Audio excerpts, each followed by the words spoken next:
Today, we're going to talk about how to build your security team. Not just how to build it, but also how to make sure that it's going to be successful. So let's just go through the primary roles of a security team.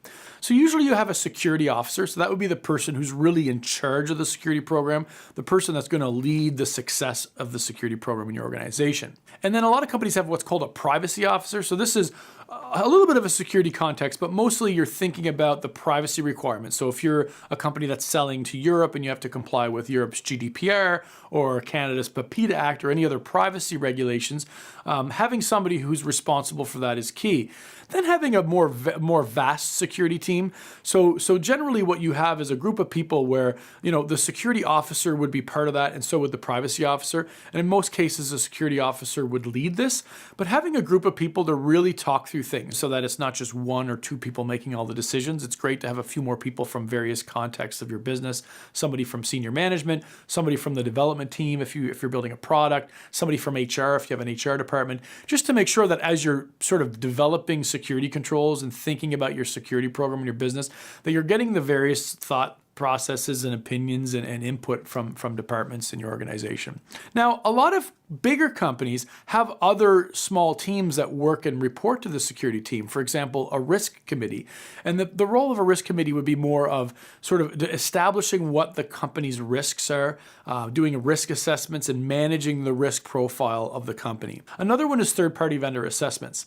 So this is where you have an individual or a group of individuals that are responsible to make sure that every time you sign on a new service or you start using a new software, that you've measured the risk that using that service or software actually brings to your business, and ensuring that you're going to accept the risk, that the risk is clear, understood, you can find ways to mitigate that risk, and then senior management of the company is willing to take that risk. They're aware and they're accepting the risk for the value that this new service or product provides your company.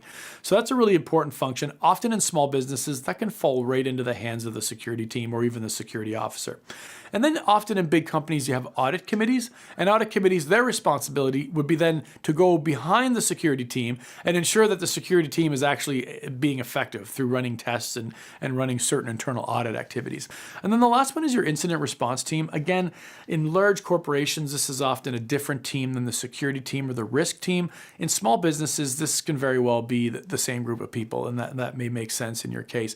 And generally, the responsibility there is that you have a group of people that have looked at all the different types of incidents that could negatively affect the business, and they've built plans of how would they act in the event of X. So, our website's down, or we just lost all our customer data, or there's just a major breach. What does the team do? You don't want your team to be like, oh no, and then everyone's scurrying around trying to solve this problem. If you can actually build out a process, think of all the potential problems that could negatively affect your business, write down a process that you would follow, and then you can actually even do like tabletop exercises where you pretend it's really happening and you exercise the process. And that essentially, when something does happen, you're going to be way better equipped to do so. So, look at that. If you want to have separate teams, if you're big enough, or if your company is complex enough that you need to have several different teams, it may make sense to do that.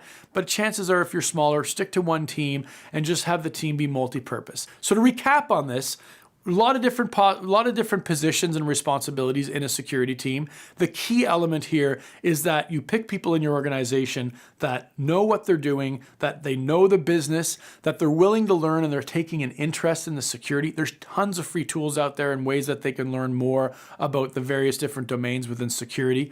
And the real key thing is that you start action today. All right, so I hope you enjoyed the video.